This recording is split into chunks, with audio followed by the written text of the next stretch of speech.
Good evening, everyone. Get ready to unlock your full potential as a hacker because today's workshop session is not to be missed. We're thrilled to have Pooja Gera as an accomplished hackathon winner, speaker, and mentor with us today to share her invaluable insights on how to ace a hackathon. With Wittyhacks just around the corner, Pooja's expertise on working under pressure, creative thinking, and collaboration is exactly what you guys need to gain a competitive edge and to come out on top. Whether you're a seasoned hacker or new to the game, this session promises to equip you with the skills and knowledge to take your hackathon performance to the next level. So buckle up and get ready for an action packed session with Pooja Gera. Awesome. Thank you so much, Palak, for that amazing introduction. So, hi everyone. Although I can't see the viewers here, but I would really like if you can just let me know in the chat how are you today and how excited are you for this session on a scale of 1 to 5. So, I'll just wait for a few responses.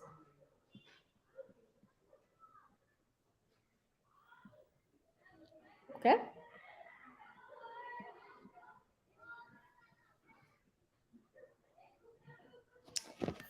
But let me just start with the workshop so that the enthusiasm can get going a little. I'll just bring my slides up here. Yeah, I'm sure. Hello, Nehal. Thank you so much for that very amazing comment saying hi to me. I really like it when people do that. So, moving on, the first thing is that why should you even care about what I am going to tell you today? Like, what do I do? What have I done in the past? Although Palak did a very good job at introducing me, I'm sure she had to dig a lot to find out what I do. But still, just I'll take this opportunity to quickly introduce myself. So, I am Pooja Gira, and if I talk about my recent achievements, I am the runner-up in the health category for Microsoft Imagine Cup India Regionals. Then I was also the winner of VMware Cap Hackathon. I was the second runner-up at Flipkart Grid 3.0. I have been to almost 30 plus hackathons, and I won about 25 of them. I have mentored, judged, and organized about 10 hackathons. I was a SWE intern at Microsoft, and now I'll be joining Polo Alternate Works as an upcoming software engineer. I was a postal student leader, and I'm currently a OnePlus student ambassador. All right, so moving on, that was a small introduction about myself. Now, the first question is what is a hackathon? So, I would like to ask from the audience here, what do you think a hackathon means? And if you are feeling a little lazy, so I'll just quickly bring up my next slide wherein you can pick from these four options. Which of the following four options actually provide you with the best answer of what do you think a hackathon means? I'll wait for your comments in the comment section.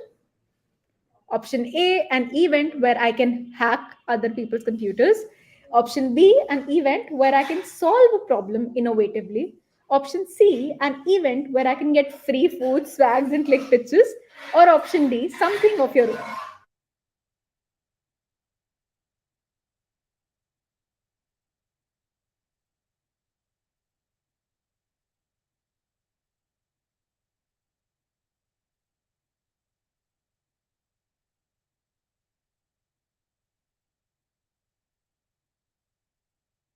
Awesome. So I am seeing the answers. Most of the people are saying that option B is the answer. Okay, Saurav likes to say that option B and C both are the answers. Okay, so Sanskriti has her own definition. An event where you find the best people of your life. Of course, that is one of the most truest statements that I have heard. Then we also have Tisha saying option B and making connections and innovating something. Those are very, very amazing definitions. So I think Sanskriti summed up really nicely, wherein it's an event where you find the best people of your life. While option B is also, the most correct one, that it's an event where you can solve a problem innovatively. But I think the best part about hackathons is that you get to be an engineer. You get to experience what software engineering means in a mere span of 1, 2, or 3 days, depending upon different hackathon timelines. All right. So moving on, the next question I have for all of you is that how do you feel when you participate in hackathons? You can use any of these emojis. You can put the laughing emoji in the chat if you are in the Jo Hoga Dekha Jayega mood. You can put a freezing emoji in the chat if you think that while participating you feel, why am I even here? And you can put the starry eye emoji if you think that when you participate in hackathons you feel that I can build it. So waiting for your responses in the chat. Which emoji best describes your participation in hackathons? Is it the jo hoga dekha jayega mode? Is it the why am I even here mode? And the third one is that I can build it mode. Awesome. So I see a lot of people in the I can build it mode, which is very good. I have an amazing audience over here. But there are a lot of people who are in the jo hoga dekha jayega mode. And that is absolutely fine to be in. Awesome. So we'll discuss upon all of these three things one by one. So the first one is the Jo Hoga Dekha Jayega mode, wherein this mode comes in when you're a beginner. Okay, when you're participating in a hackathon for the first time, you're just there to test the waters. What do you feel? I mean, being in a hackathon space, you're just here because a friend of you dragged there. And you know what? I think this is the best space to be in, majorly because when you are in this mode you are open to a lot of learnings. You don't know what to expect, you don't know what to anticipate, you are waiting for the organizers to give you instructions, you're waiting for your teammates to help you out, and this is where your learning starts. When you are done with this, when you're done with your first hackathon or your second hackathon, you transition into the second mode, the why am I even here mode. This mode essentially comes when you get into that imposter syndrome, wherein you feel that just because you have been to, let's say, two or three hackathons, and now you know that the level that other people come with is something that is a little more than what you can build. But very honestly, the imposter syndrome is the only thing that drags people down. It is there because you can do better and you are yourself challenging you to do it. So if you are in the why am I even here mode, it just means that you need to be a little more confident on your skills and everything will get better. All right. So moving on to the next one is the I can build it mode. Now, I can build it mode is for seasoned hackers or the ones who have won, let's say, one hackathon or two hackathons or have just added some wins into their account. So the I can build it mode is where you start growing. So there is a linear growth that happens between the Jo Hoga Dekha Jayega mode and the Why am I even here mode. But when you transition to the I can build it mode, it starts growing exponentially because you start exploring different technologies, you start exploring different tools, and that is where you actually grasp the essence of hackathons. A hackathon is, of course, about building a project, but it's also about what you can do with a lot of tools and with a lot of technologies. So we'll go right back to that in another slide also. So yeah, and before I move on to the next section of our presentation, I would ask you, how many of you have already understood what I meant by all these three modes? Give me a yes in the chat or your favorite emojis in the chat if you understood what I was talking about. Just waiting for the comments.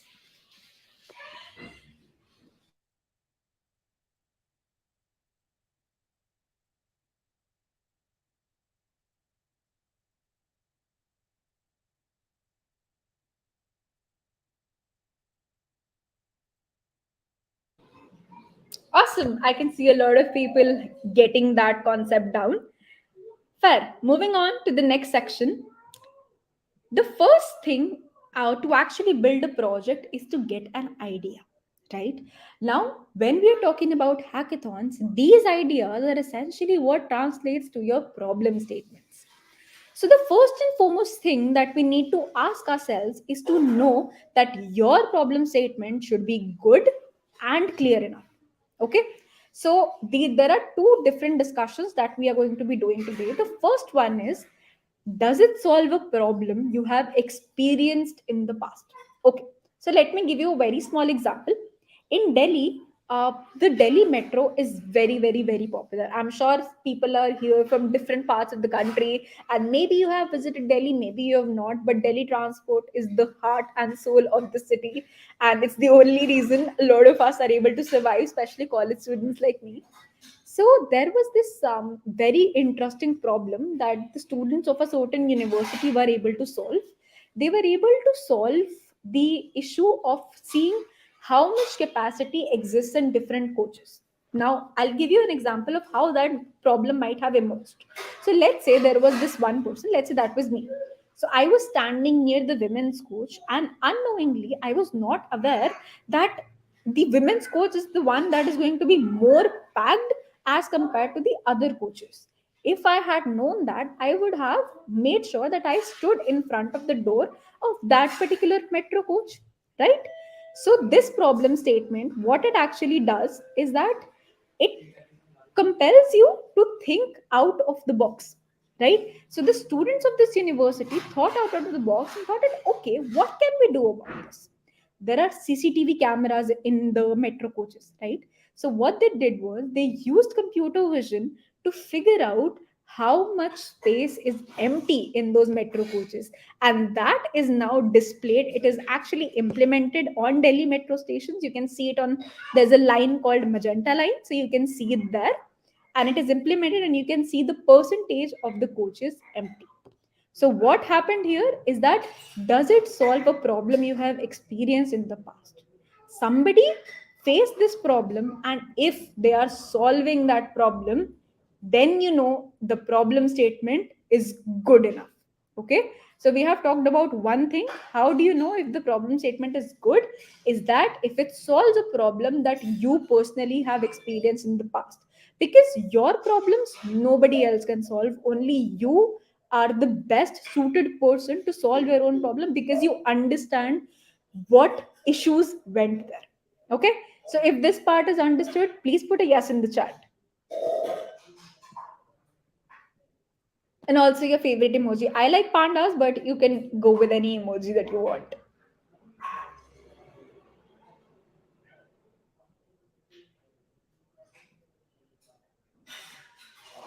Okay, awesome. So I see unicorns. I see a lot of capital yeses as well. Fair. So moving on to the next section. How do you know if your problem statement is clear enough? So the best way to knowing that your problem statement is clear, if you can explain the problem statement under 1 minute. Okay, so when you're talking about the problem statement, ideally in slides, when you submit those slides, it should not be longer than 2 sentences, because as soon as you start deviating from 2 sentences, then you widen the scope of it. Whereas what I personally feel is that in hackathons we solve specific problems. You should not aim to you should not aim to make full fledged solutions. Rather, you should focus on bettering one particular MVP.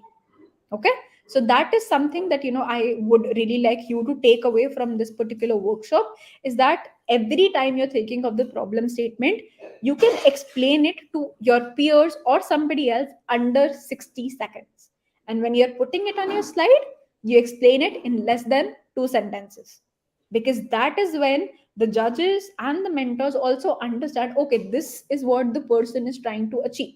For example, I'll give you one example of my project. So the project is essentially that you can detect different kind of mental disorders through texts, WhatsApp chats, and Twitter accounts. So you can detect schizophrenia, you can detect anxiety, you can detect depression, and then finally, for the Indian people, you can also talk. You can also translate it into different languages. There is like complete system for doctors, therapists, and the patients to connect with each other. Now the problem statement is not me explaining what all of these things is doing, that I have this features, I have this features, I have this features. The problem statement is to build a multilingual, voice enabled mental disorder detection and management application. Easy enough, easy and clear. I used the best particular words that I could for this particular thing, and I put it in my slides. All right. So if you understood this, please put a yes in the chat with your favorite emoji once again. I really like emojis. So this time you can put two emojis.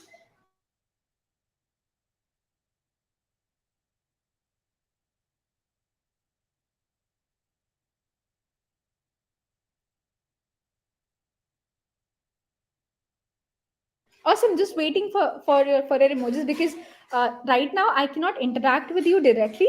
So this chat is the only way that I can actually talk to you. So keep telling me that you're understanding things, so that if I have to reiterate on something, I would do so happily.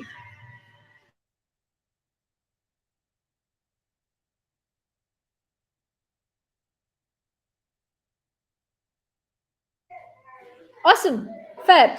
So moving on to the next section, how to find teammates. Now I would like to ask you this question.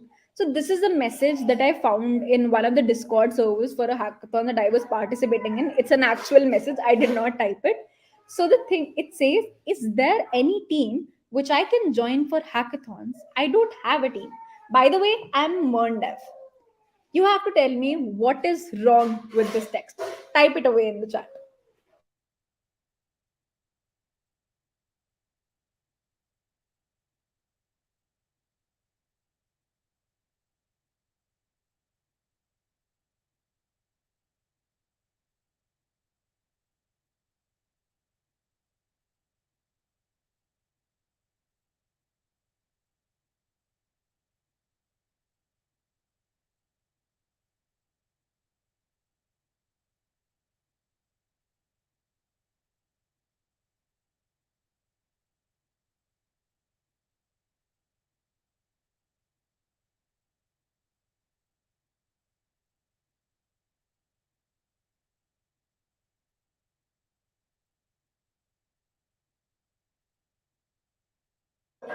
Awesome. So I do have some responses. Um, but like if we can get those responses on the screen. So Akansha says that did not mention what all skills he needs for other teammates. Very good point. Now Janvi says, I am finding someone with dash dash dash the skills you don't have. Then Sneha says improper introduction. And Janvi's case says once again, or the skills you might need for hackathon.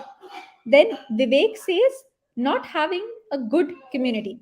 Awesome. Those are very good answers. So you were right on point that those were the issues with this particular team asking that he wants to join a team, he or she. Now I would show you how you should actually approach teammates and how to find them. So this is one of the texts I sent in my past to find teammates. So I'll just read it out for you. Hey everyone, I'm Pooja. I have made very interesting projects with machine learning and computer vision. I excel in UI UX designing and pitching my ideas. In addition to this, I can also handle the database architecture, design, and implementation easily. And I can work with both SQL and non SQL databases. I have been to 30 plus hackathons and have won 25 of them. I'm looking for teammates who have prior experience in front end web development, as with this hackathon, I aim to learn and enhance my backend skills. Oh, and I run on coffee. So essentially, you have to divide your message into three parts. The first part is to explain who you are and what you have done. Please keep in mind that although you are looking for good teammates, it's as that other people are also looking for good teammates. So if you'll start with what you have done in the past or what you have achieved, I'm pretty sure people would be very interested to, partner with you, to make projects with you. Then the second part is to explain what you are looking for in your teammates. All right. So let's say for this hackathon, I wanted to work on the back end section. So I wanted somebody to handle the front end part. Maybe in another hackathon, I want teammates who can do both front end and back end, because I want to focus on machine learning. So you can tailor it according to your needs. And the last part is to actually add a fun fact. Now, why the fun fact is important? Because just keep this in mind, a hackathon is the place, like we saw Sanskriti's comment in the beginning where she said that a hackathon is the place where you find people you stay with for life, right? So you don't need to go with the mindset of just working or building a project. Go with the mindset of networking and getting a chance to partner with people. And as soon as you get into that mindset, the amount of fun you can have in a hackathon just extrapolates, and you can do everything that you want to. So, have we understood on the fact that how do we find teammates? Just give me a yes and good emojis in the chat.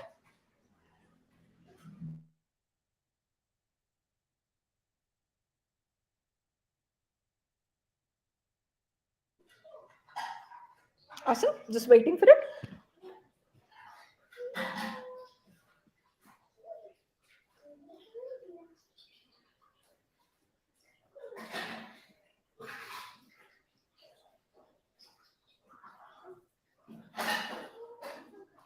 Awesome. So I see a few responses. Now, the next section, the next very important section of hackathons is about mentorship. So I will talk about mentorship from two perspectives. One is from the hacker perspective, and one is from the mentor perspective, because I'm pretty sure a lot of you over here are seasoned hackers and are invited in hackathons to mentor as well. So if you are a hacker, what you need to know is that first thing you need to know about your mentor. Let's say, for example, I am coming as a mentor for Wittyhacks. It's just an example. I'm not asking the team to call me. Okay, just shy face. All right. So the first thing is to know about your mentor. If you don't know about me, and then if you come to me and ask me blockchain doubts, if you ask me Web3 doubts, I will not be able to help you out. And although I would feel bad, you will also feel stuck. But if you came to me and asked me anything related to web or machine learning, I'm pretty sure I'll be able to solve every doubt of yours. So the first and foremost thing that you need to know about your mentor, then the next thing is to appreciate their time. So right now, I think Witty Hacks is also going to be conducted in the offline mode in Indore, but and there are online hackathons as well. So if you are getting mentorship in online hackathons, don't ping them, late during the night, because you need to appreciate their time as well. Try to minimize, the number of messages you send them late in the night, because mentors are very nice. I'm pretty sure they'll help you out, in the middle of the night as well, even if it means sacrificing on their sleep or their health, which is not something that is suitable. All right. So as hacker, I feel that you should also be responsible that you're appreciating their time. And the third thing is that don't DM them without asking them prior before permission. All right. So I would say that essentially in different hackathons, I'm sorry, just give me 1 second. Yeah. So in different hackathons, there are different ways how you can approach your mentors. The first part is that in some hackathons, there are tickets that you can open. Okay. So doubt support tickets essentially. So you talk to them via those tickets. The other way that you can reach out to mentors in online hackathons is that the organizing team schedules mentorship calls. So that is when you should be available for them. Okay. And in offline hackathons, I'm sure every organization has different ways of conducting that. So that is something about it. So whenever your mentorship calls are scheduled, be it in online or offline hackathons, just make sure that you are present there. If you can't be present personally, make sure that at least one of your teammates is present there. If you've understood this part, please write a yes in the chat.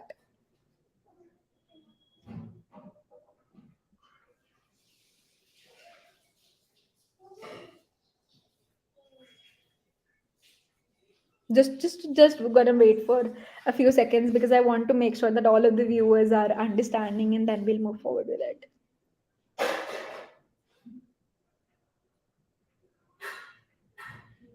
Awesome. Right. So moving on to the next session, wherein mentorship, and this is for people who want to be mentors in the future or are mentors currently. So the first part is to know about your hackers. So there can be teams who are seasoned. Okay, some people who would know everything about, let's say, JavaScript. Okay, it's also humanly impossible to know everything about JavaScript, but just saying, if there is some team that comes around in front of you, so you need to talk to them in a manner that they would understand. If you are talking to a first year student about ES6 concepts of JavaScript, then I'm pretty sure they won't understand. So you have to talk to them in a manner that they are able to at least complete the project.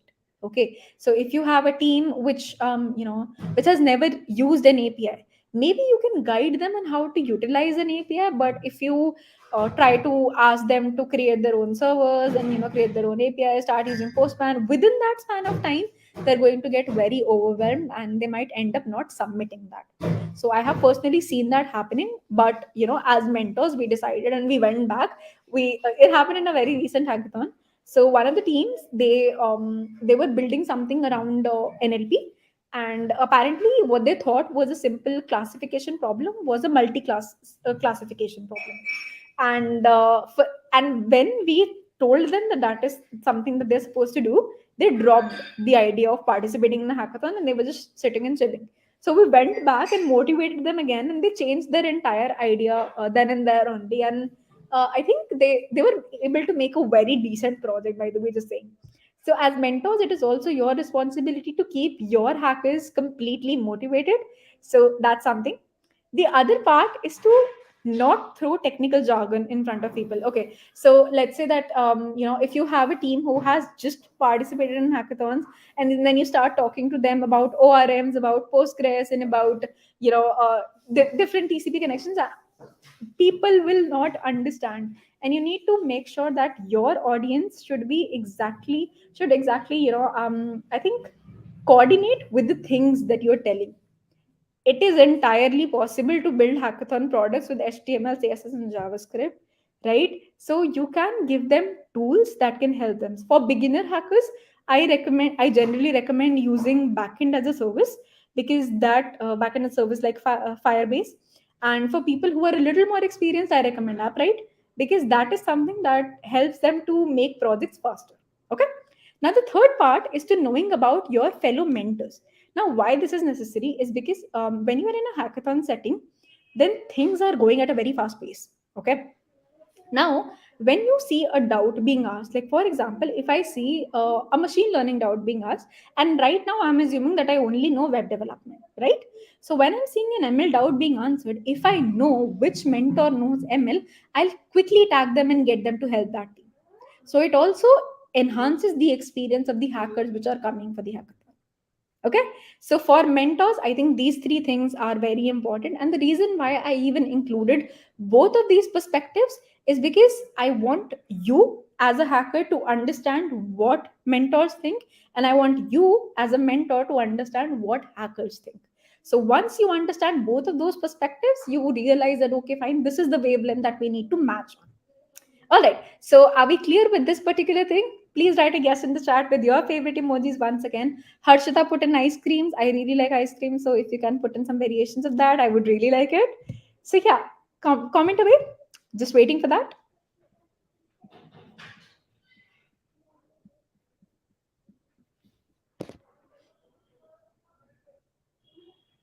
A few more seconds.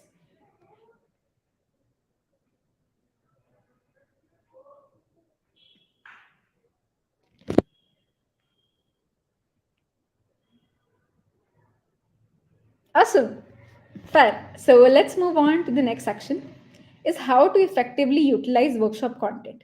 Although I think I should have just put it initially in the slide so that you could have utilized this workshop content better also.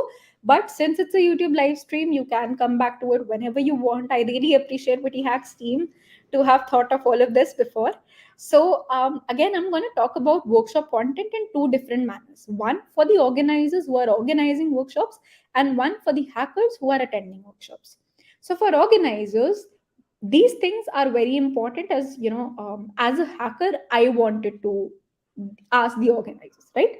So the first thing is sending the agenda, then sharing the prerequisites, then sharing the resources and the recordings later. Now, I will not talk about each of these one by one because all of these are intertwined. So talking about them at once makes more sense. So what happens is that if you, let's say that you have scheduled a workshop on React.js, all right? So now if the interpretation of React workshops could be very different, right? So let's say that your speaker is expecting an audience who would be well versed with JavaScript before. Okay. Now, if your speaker has structured the content in a manner that even students who are non JavaScript developers can easily follow it. Okay. So, what happens here is that if you don't send an agenda before, like what will happen at what particular instant, then people might miss on things that they didn't knew even existed. All right. So that is why sharing an agenda and prerequisites is very important. Now for sharing resources, I feel that if somebody wants to participate in a workshop, and although they don't have the prerequisites but they are very eager to learn, because again hackathons are the best place to learn things at. So if you share the resources in, let's say, a PDF, I'm pretty sure people will check that out and your turnout will be more than what you expect. Okay. Now the last thing is to share the recordings later. As soon as we all appreciate, having people live interacting as a speaker, I really like it that people are interacting with me, but still sharing recordings later is a very good manner for people to come back to it later and refer to something that they might have missed during the life. All right. So for the hackers, from the hackers perspective, first thing is definitely just showing up. Okay, don't let the organizers ping you again and again and again that we have less participants on the stream, we want you to come, our speaker will get sad, because I would if a lot of you wouldn't have turned up. So yeah, then take notes. I cannot, I mean, taking notes is so underrated that people just feel we'll see it once and then we'll remember. You don't. Even now, if I'm learning something new, I was learning 3JS today in the morning, and I was still taking notes because that is how I am able to retain information faster, right? And just think about it in a manner, don't you feel that the class 12th you was smarter than the current university you? Because I feel it all the times. And the only difference that comes is in class 12th I used to make a lot of notes, and when I came to the university I completely started to rely on Abhigya's notes. So Abhigya is like one of my classmates and very close friend. Her notes are amazing. She uses 4 different pens in the same class that I am sitting, where I'm not even able to follow with a blue pen. I'm not sure how she does that. But yeah, so taking notes is extremely, extremely crucial. Then ask follow up questions. So even if you are not understanding anything that's going on in the workshop, I feel that people hesitate to, not come up with the questions because maybe what if my question wasn't answered, or what if my question is like not good enough for the workshop. I did see Tisha's question, which I'm going to take up in the end when we are talking about the question and answering session, wherein she was just asked, what's the difference between a coach and a mentor. Okay, so although this question is actually very, very interesting question, and I would definitely like to touch upon that also, but I would really appreciate Tasha because she did not hesitate away from asking that question, and that is what I implore all of you to also do. That take when you are taking notes, I'm pretty sure you will get questions in your mind, and no matter how small that question is, better get that answered rather than have a doubt in your mind. Maybe that small thing would actually have been something big. So just ask follow-up questions. And the final one is implemented, because if you are listening to something, if you're consuming things, through just your ear, okay, fine, it gets stored in your brain for a certain amount of time, like you are able to retain, let's say, 10% of what the workshop content was. But if you start to actually implement it, the increase will happen really well. Like you will retain the content of the workshop at 50% level or 60% level. It's not possible to retain all the workshop content at a 100% level, so I will not also ask you to do that, right? But implementation is super, super, super important, because in a hackathon you only have a certain amount of time frame, right? So attend those workshops wherein you feel that you can do best. Also, I would suggest that, let's say 4 different workshops are happening, you don't go and attend all 4 of them. You have 4 teammates, right? You have 4 pillars of your project. Ask one pillar each to attend one particular workshop that they can excel. All right. So if you understood this, please write a yes in the chat with a glass of water, because my throat is getting really dry now. So I would appreciate if the emoji becomes a glass of water now. Yeah. So Sanskriti, as correctly says, that practicals are more rememberable than theory. Fair. Just waiting for some water glasses in the chat.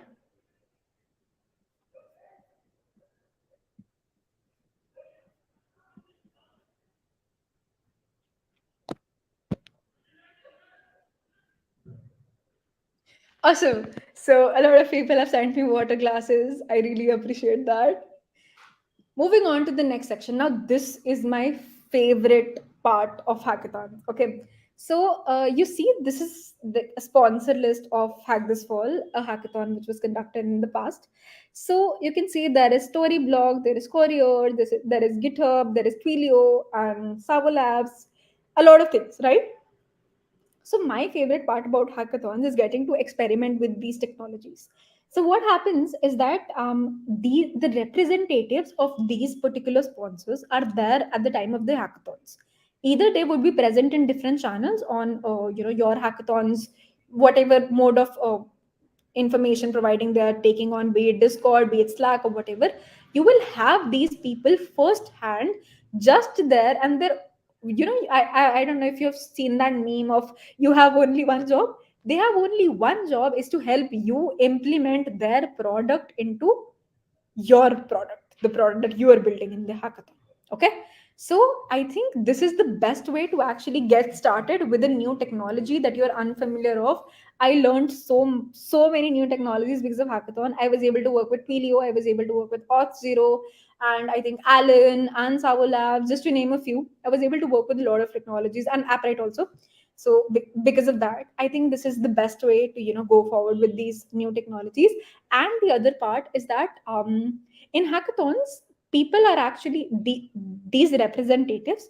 A lot of the times these representatives are looking to hire people, from these hackathons, somebody who's able to implement their product into their projects. And I've also seen, like, a friend of mine was hired in a company because he implemented the company's product, in his project. So that is something that you should really go for. I personally prefer picking up one sponsor track at least.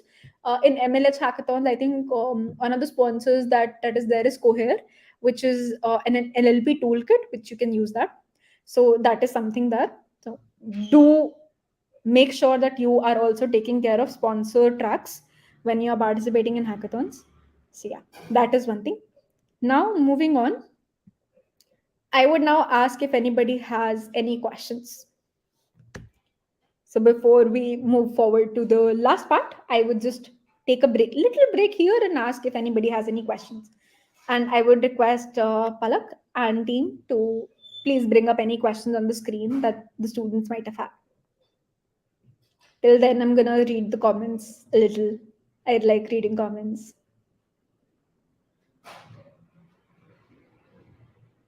So Ansh sent dumplings. Nice. We have also footballs. Okay. Right. Karan completely agrees with what I say. Thank you. Mhm.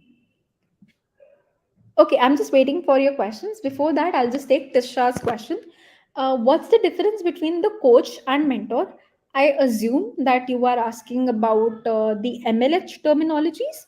So, while I'm not a coach or a mentor at MLH, but still, I think the coaches are the people who are the overall organizers of the hackathon and are available whenever they are needed. And mentors is somebody, I think, general mentors. Although I would really, suggest you to ask somebody from the MLH team. I think they would be the best people to answer this question. Okay, so Sanskriti asks a question: how to prioritize hackathons if there are a lot of them? Very interesting. Okay, so prioritizing hackathons is something. What my interpretation prioritizing hackathons is that you mean if there are, let's say, 3 4 hackathons going around for one particular instance of time, like, at one weekend 3 4 hackathons are going on. So how do you make sure that you are participating in the right one, or just, one of them? Or if you're participating in a lot of them, how do you do that? So this question is, I would say that when you're participating in a hackathon, you should put your entire focus on one hackathon only. Because I feel that when you're building one product, you're able to do the product building in a better manner. However, if you do have an amazing team like mine, wherein different people work on different tech stacks, then I think 2 hackathons can also be easily managed when you're building 2 different products. It all depends, it all boils down to how well your team is and what is the availability for your team. So that is something that is very crucial. Okay, so Ashna asks, do judges judge the product we make in the hackathon from a business or a startup perspective?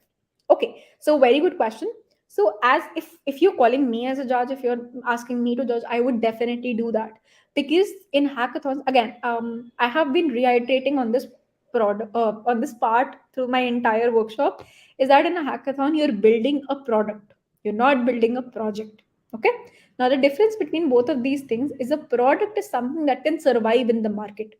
right? So if you want your product to survive in the market, then of course you need a plan where will you generate revenue for it, what does your business plan look like, what does your timeline look like. And honestly, teams who do that have brownie points always attached to it, so do keep that in mind. All right. So Pushpendra says, I always lack on ideas to build project on. So how can I find a unique idea for a hackathon? Okay, awesome, great question. So there is this thing. I'll just put it in the chat only. 1 second. So Solana basically organized a summer camp, and they had these list of ideas. I'm not sure how to add it, so I'm adding that in the private chat of the team, and they'll put it, in the comment section. So essentially, wait, I'll just present it. Hmm,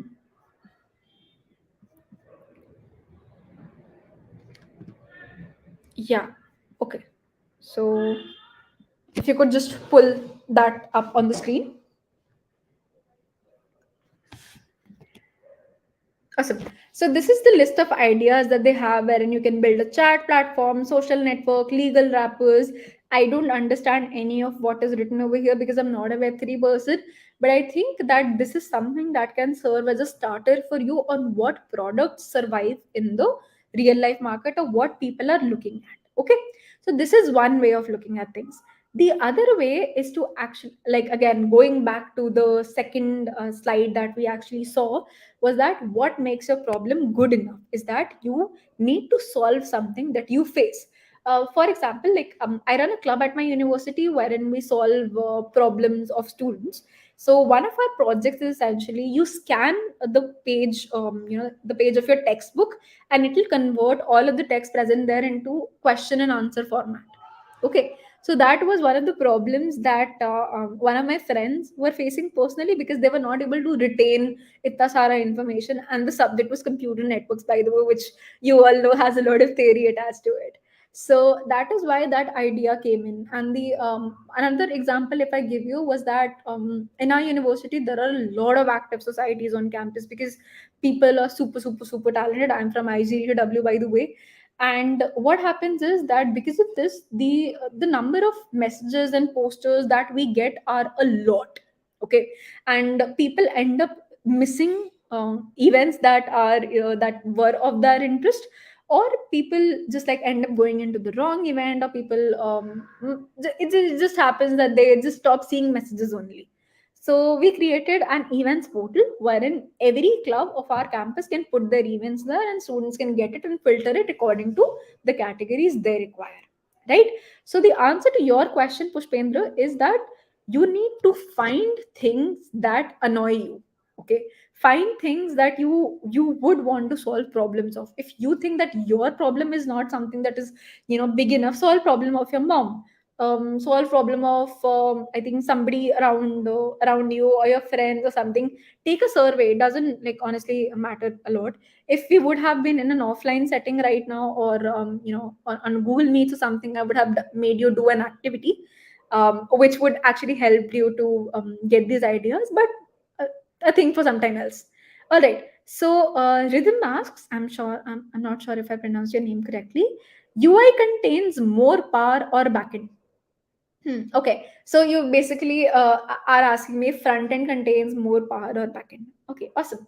So, how do I explain this to you in like a better analogy? Okay, fair. So let's say that there is a shoe. All right. So a shoe is something that, I mean, it looks very pretty on the outside. It's like black in color with red designs on it. It's very pretty. But as soon as you put your feet inside, you realize there is no sole in it. Okay. So if there is no sole of the shoe, you can't walk essentially. So if the front end is pretty, but there is no functionality to support it, it won't go well. However, if you have a lot of functionalities, but your front end looks like background color red, then also it will not go well. So you need to have a trade off between both of those things. If you think that you are a backend person, And if you think that your team might not be able to come up with a very aesthetic front end, I would always recommend to go with libraries that help you create a responsive design, because responsiveness is something that a lot of people generally forget to do, because they think that this is just a prototype, it doesn't matter, etc., etc., etc. So don't go with that. Make sure that you are using tools and libraries. And in hackathons, one thing, I mean, it's the best thing that you don't have to worry about not using open source tools. It is actually recommended that you're using all of these tools to help you get better development. So that is something. If front end contains more power or back end does not have a definite answer, I would say if you have, I mean, I'm sure that the reason why this question is even coming in is because you might not be able to manage your time between both of those things. Okay. So I would say that focus on your backend functionalities. And for front end, what you can do is use any library or framework, whatever is available, that makes your website a responsive one. Okay. I'm talking about web here, but for other things also, it is entirely applicable. Okay. Then Tisha asks, sometimes in the hackathons, we're told to tweet or share about their company for swags, but doesn't feel good to promote without any experience working with them. What is your opinion? Okay, so essentially what happens is that, the hackathon, and I'm speaking from an organizer perspective over here. So the organizers work so hard. They actually put their blood and sweat into getting these companies onboarded just for you to have that exposure. All right. So let's say that there is an XYZ company which is associated with the hackathon that you're participating in, and now the team wants you to promote them on their Twitter handle. Just stop sharing the screen. Yeah. So the team now wants you to promote them on your Twitter handle. What happens is that you might not have the experience, but somebody participating in the hackathon might have the experience. And even even if two people were able to benefit in a hackathon, let's say 50 people are participating and two people were able to benefit from the product of that particular company, it is still a lot. But because the other 48 chose not to take part in the promotional activities to get swags or whatever, then the company might not go ahead with partnering with other hackathons in the future. Now what happens is that this would cause everybody to not experience the tool, which is again a loss situation for everybody. So that's that. So my advice to you is that if it's happening, I think just go with it, because again, hackathons are supposed to be a community, right? And not just hackathons, all of the developers that are there in our country, I think India is the biggest hacker community, that I would say. And I also recently saw that on MLH's website, it's actually for the Global Hack Week of the API is one that is going on right now. So in FAQs, there is only one country that is mentioned. Do you ship swags to India? So that is the power of the community that our country has built. And I think the more companies that we can attract to student led hackathons, the better it is going to be. So I think that answers your question. And yes, now you have to tweet your session experience. And it actually, if you tweet about the session or if you tweet about any of the speakers' session, because speakers are also an integral part of hackathons, right? We're talking about how to ace hackathons. And then if you actually do that, if you can make the effort of connecting with them, maybe in the future you would get something better from them. So that is also one important part that you can think while you are talking about acing your hackathons. All right, so I think that would be it, because we're like a little over time. So you can if we could just bring back the slides. Yeah, so you can connect with me and find the slides here. And now I would like to ask Palak to come back. uh, yeah, write a thread, those are notes for you, of course. So yeah, I mean, thank you so much for this opportunity. Now I would just give the stage back to you. Hello everyone. Thank you for joining the session. Thank you Pooja for the amazing session. I guess everyone would have like received some amazing insights into hackathon and everything. So we have one more question for you. Mhm. Can like quickly answer it. Sure. So it's how do we know that which field is better for us, like ML, web, DeSci? I'm not sure what that means. Do you mean DeFi? I'm not Data sure. science, I guess. Data Oh, data science. science. Data science. Yeah. All right. So I think the best way to know that is to actually experiment with it. I started with okay. So my first year was that I'm gonna do ML. Then I went on to web. Then I came back to ML, and then I do now web and ML both. And now I'm learning 3D designing and AR. So it's just an all, I mean, it's always going to be a learning curve for you. So that is something that, you can probably experiment at. And I am sure that once you start understanding these different niches, these different terminologies, then you'll very well pick a niche that you personally like. Because again, from my perspective, I might tell you that okay, machine learning is the best. From somebody else's perspective, they would say that data science is the best. But what works well for you is something that only you can get it out of yourself. So that would be my answer to it. And I'm sure that you were expecting a vague answer like this only, but you have to do it. So there is this website called roadmap.sh. So you can check it out and see, which roadmap would you want to follow for which particular technology. A lot, like it's a very big list. So I'm sure you can check that out. Awesome. Back to you again. Thank you, Pooja, for the amazing answers. So, everyone, I hope you liked the session. You liked Pooja with us. So, let's conclude this. Let's end this. Thank you, Pooja, once again for joining us. We're No looking forward problem. to have more such sessions like this with you. Awesome. And everyone do participate in Witty Hacks. It seems like a very, very amazing hackathon. Awesome. Again, thank you so much for inviting me. I'm going to take your leave Thank you. now. Thank you. Bye All bye. right. Bye.